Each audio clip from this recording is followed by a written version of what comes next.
Good morning, everyone. Today we are continuing with our series of lessons on important moments in history. Now, our topic for today is the time life on Earth almost came to an end, less than 60 years ago.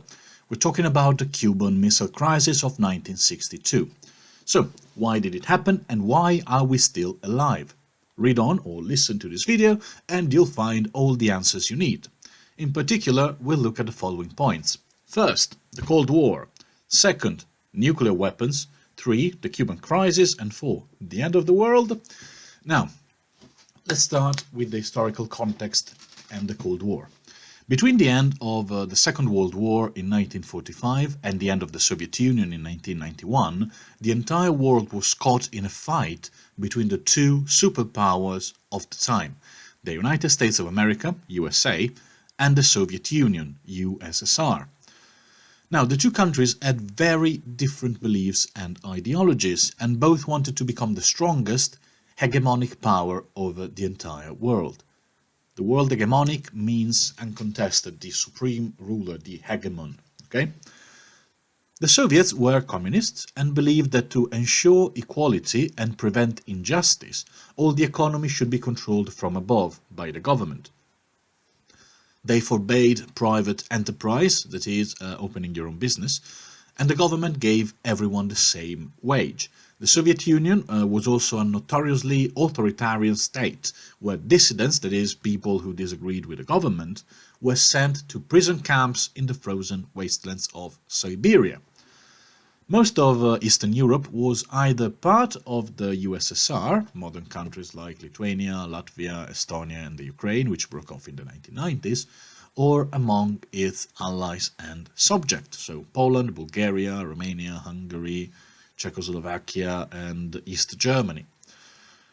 It was said that the Soviet countries were separated from the rest of the world by an iron curtain, which prevented them from gaining any information coming from the outside or from giving away any information about what was going on inside this country.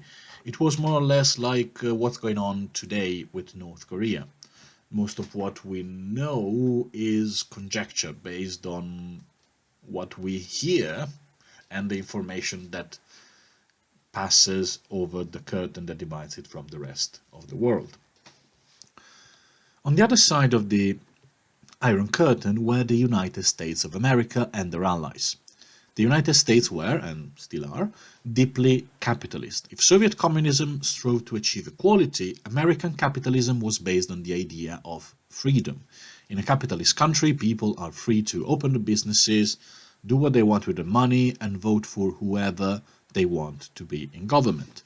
The main allies of the Americans were the Western European countries, including Britain, who formed an alliance known as NATO, North Atlantic Treaty Organization.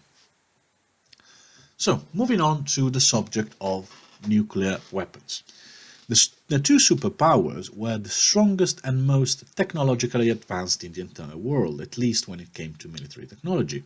They hated each other, saw each other as an existential threat. They both believed that the other was out to get them, and that if the other power was not destroyed, then they would be destroyed, and they both had huge armies. Yet, they never fought each other directly, and the confrontation remained a Cold War which never became heated, a war in which almost no shots were fired. Why is that? Now, the answer is simple. Nuclear weapons. During the Second World War, the Americans had developed an atomic bomb, able to destroy to the ground an entire city in a matter of seconds.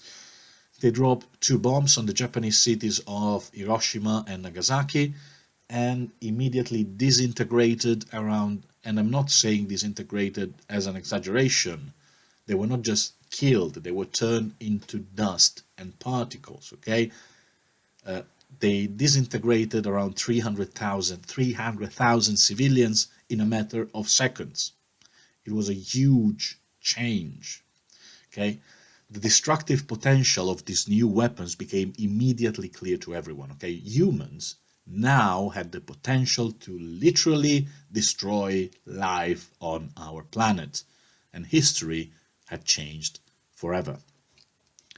The Soviets felt threatened by the fact that America had such an unstoppable weapon and developed their own nuclear bombs in 1949. After that, both superpowers gave up on the idea of fighting directly, because such a war would have caused the end of life on Earth forever. And it's still the case. I mean, atom bombs, nukes are still around. Therefore, they prefer to use smaller states around them to fight proxy wars for them instead, okay? One of such proxies was the communist state of Cuba, the communist island of Cuba. It used to be a capitalist dictatorship allied with the United States, but in 1958 the government was overthrown by a communist movement paid by the USSR, which then decided to use the island as a base for its short-range nuclear missiles in 1962. There is a map in the transcript which will make this very, very clear. If you look at the map, you will see why the Americans were worried. Soviet nuclear missiles stationed in the island of Cuba could be launched at all the major American cities of the East Coast, destroying them, again, in a matter of seconds. New York, gone. Washington, D.C., gone. Okay. However, why did the Soviets do it? Did they do it because they were evil? Not really. Well, they were, many of them, but that was not evil. It's a big word. Okay, it's complicated, but still, they did not do that just because they were evil. They had done that because the United States had done the same with them. The United States had deployed some missiles in Italy and in Turkey, which threatened the USSR, the Soviet Union, in exactly the same way.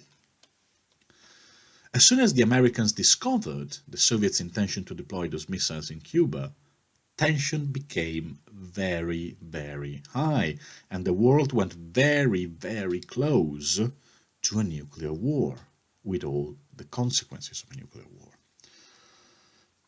On October 21, 1962, the American President John Fitzgerald Kennedy, JFK, decided to implement a naval blockade on Cuba, meaning that American ships shot down whatever vessel tried to approach the island. Okay? The island was under siege. Tensions continued to increase. In October 24, the Soviet President Nikita Khrushchev told Kennedy that the American actions would lead to war, that he was just a pirate, that he was violating international law.